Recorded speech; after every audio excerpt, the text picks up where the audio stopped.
What's up, guys? Today we're going to be looking at a guy called Martins Licis. I'm just kidding. It's a Martins Licis. The reason I'm probably one of the only people online who can pronounce his name correctly is because we are from the same country, Latvia. He's a so-called strongman who travels all around the earth and looks for other... Oh, him. Home there. Okay, I know who he is. Nice. They say you were son now. My last name. Yeah. And for me, there's no experience that could be better than coming here to see Chef de Canton.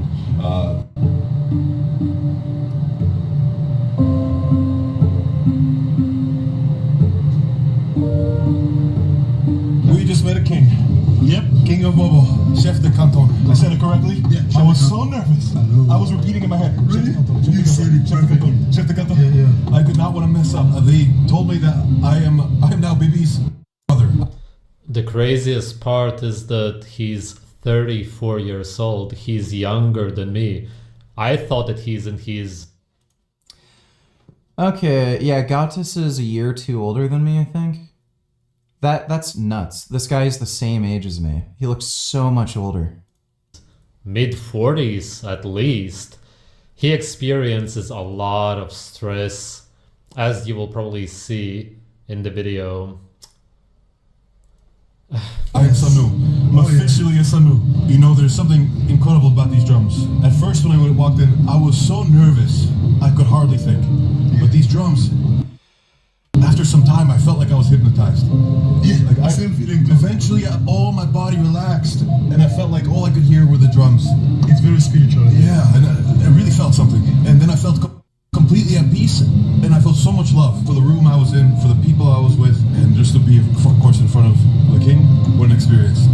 But the people in that room were not even living in this reality. They held their hands up. I don't know why. By the way, this is coming from the Flat Earther. And I guess that they imagined how there's some spiritual being there with them in the room. Who knows? And nobody can understand it fully because even they don't really understand what they are doing. It would have been a better trip to go to Ethiopia and eat raw meat, or go to South Sudan and drink raw milk with the people. Now I'm ready for wrestling.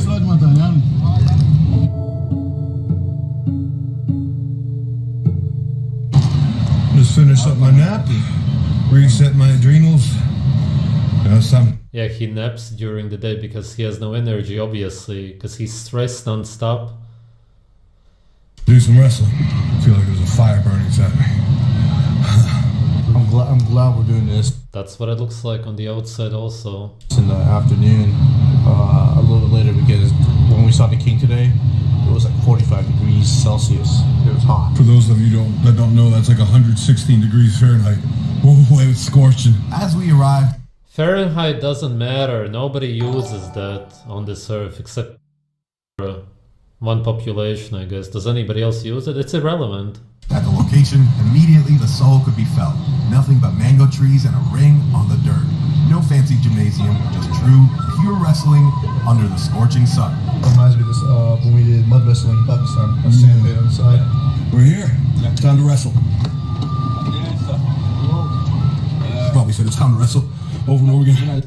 He goes mud wrestling in Pakistan, and then kind of fighting wrestling here, and yeah, for what? You don't win anything anyway. You don't achieve anything, you don't prove anything to anybody. All that you do is create more wrinkles on your face and age your body and reduce your lifespan. What a shame. No. Salute. Gummy. Okay, to see you. I am the coach and manager of Athletic Licis. My name is Nanto Akekele. Alright, so Bibi's almost here. He just gave me the heads up to go outside, start warming up, and then we're gonna get the grappling. Takes a lot of balls to what you're doing right now. Thank you, brother. Traveling the world. How does it take balls to fight people, which is not even real fighting? Nothing even happens in these fights. Tell me one thing that happens. Yes, sometimes somebody injures themselves, which is stupid. That's about it. None of this is real fighting. Every time, fearful of getting out. I'll often Okay, Sparridge would know about real fighting, wouldn't he? The only people, he's never even fought anybody in his life. He committed a mass stabbing at his high school, and he's beat up his girlfriends. The guy's a complete coward. Let me say I'm doing this for fun to put on a kind face. But really, under the hood, so much more is happening. Every match, even if it's a friendly practice, a competitive voice secretly erupts in my head. Win. And I wish I could just shut it up. As the warm-ups commenced, my heart rate skyrocketed. He is extremely obese. I don't say that to offend him, but just purely based on his BMI, I can already visually see that. I don't need to calculate it, measure it. I don't need him to weigh himself. He's a pretty tall guy, but that doesn't change anything, obviously. You can see that anyway. Yeah, if you do any kind of natural fighting, no rules, you simply fight. Just you set us out into nature and fight, I would win. Do it a million times over, I would win any fight. 100%. Yes, Sparridge is the uncrowned ultimate fighting champion of the world. He could easily beat somebody who's literally 10 times stronger than he is. 100%.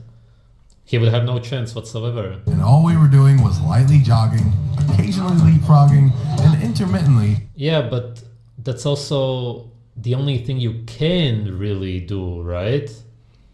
Because you can't move fast. You're not an agile, natural human being. You don't have the body composition for anything natural, I would say. Eddie Hall, for example, there was recently a video released of him running after some people.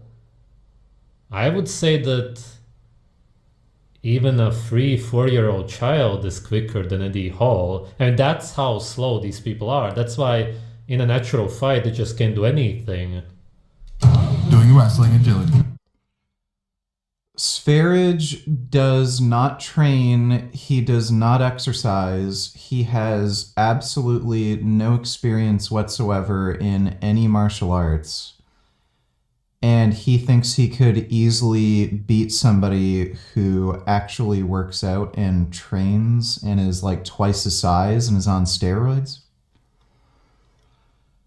They may be slow relative to other professional athletes, but buddy, you're not a pro athlete. You're not athletic in the least. What a delusional fuckwit. I just had to walk outside to be warmed up for this. The heat, especially at a body weight of over 300 pounds, is excruciating. Even before... Okay, yeah, there you go. I didn't even need the numbers because it's obvious, but it's confirmed now anyway. Before getting to actual practice moves, my mind and body were cooked. It's so hot, I'm like struggling with my breath. I cannot go to Brazil and do jiu-jitsu there. Yeah, that's also not normal, man. It's because you have way too much mass. I'll die. Wow. Through all my wrestling and jiu-jitsu training, never had I encountered a throw done like this, with your opponent locked in behind you. With warm-ups and drills done, it was time for some sparring. My opponent, Zakaria, the victor of the semifinals for Iron Baby's tournament, and another foe, even more daunting, Zombrisa. Chronologically, in reality, you're basic. Okay, whatever. To say